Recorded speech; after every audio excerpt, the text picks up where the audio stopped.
This is a real-life story about a man who failed 1,000 times.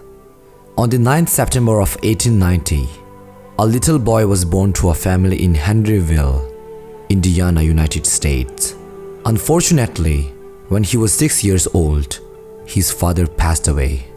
So his mother had to start working in a tomato cannery, leaving him to take care for his siblings. Life hit him hard at a very young age. And because of the difficult situation he faced, he had to work as a farmhand at the age of 10. When he was in 6th grade, he dropped out of high school and left his home. He started working as a painter of horse carriages. When he was 16, he faked his age to enlist in the US Army. After being honorably discharged a year later, he started working as a railway laborer and studied law at the nearby university, until he ruined his legal career by getting into a fight.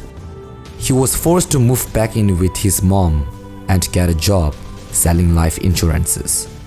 After some time, he got fired for not following orders. Some years later, he founded a ferry boat company and it was an instant success.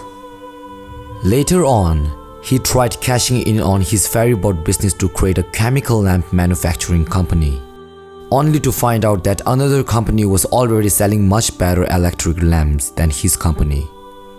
Despite all these hardships in life, but this man didn't give up.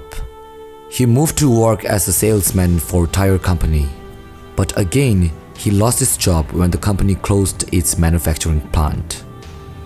By the age of 14, he met the general manager of an oil company who asked him to run a service station for him.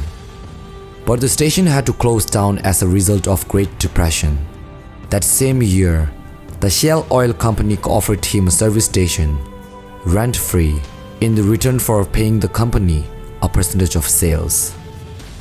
He started operating the service station and also began to serve chicken dishes and other similar meals for people who are stopping by at the station.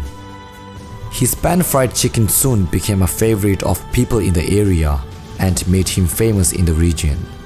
Few years later, he took out the station and started a proper restaurant. After fairly succeeding at his venture, he started to advertise his food. And to his shock, an argument erupted out of the blue with a local competitor and resulted in a fatal shootout which killed one of his employees. 4 years later, he bought a motel next to his chicken restaurant, hoping for better business, but it caught fire and burned down completely together with his restaurant. Yet this ambitious man rebuilt and ran a new motel with 140-seat restaurant until World War II forced him to close it down again. When the war ended, he tried selling his recipes to other restaurants, and his recipe was rejected 1,009 times. Finally, in 1952, he sold his secret recipe, Kentucky Fried Chicken, for the first time to the operator of one of the city's largest restaurants. It quickly became a hit, and as a result, few other restaurant owners franchised the concept and paid 4 cents for a chicken. However, good times didn't last very long. His own restaurant was crippled when an interstate highway reduced customer traffic. He sold it and was left only with his savings and $105 a month from Social Security. So finally, he pursued his dream to franchise his chicken concept nationwide and traveled to the US looking for the suitable restaurants. He opened a new restaurant and a company headquarters in 1959. He often slept in the back of his car. He visited restaurants, offered to cook his chicken, and if the owners liked it, then he negotiated a franchise right. In 1965, at the age of 75, he was just getting started. After years of rejection, failures, misfortunes, Colonel Sanders' franchise approach became highly successful.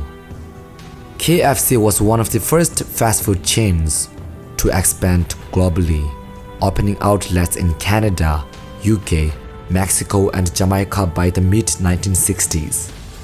The Colonel remained the company's symbols, which we can see on the KFC item today.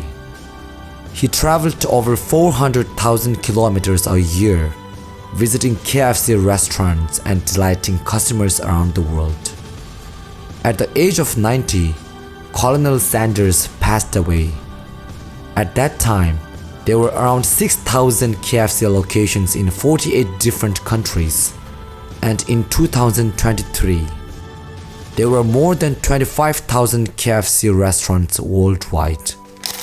If you are overwhelmed by rejections or discouraged by setbacks, remember the story of Colonel Sanders, a 6th grade dropout, fired from multiple jobs, ruined his legal career, setbacked by the Great Depression, fire, and World War II. And yet, he became the world's most famous cook after reaching retirement age. Colonel Sanders, the creator of one of the largest fast food chains in the world, was many things. But above all, his life was a great success story. With his story, we can learn that despite thousands of failures and rejections, how dedication along with hard work can create success, regardless of age. So no matter how old you are, no matter how many times you have failed, it's never too late to start over. I hope this story can help you. Inspired through stories, stay peace.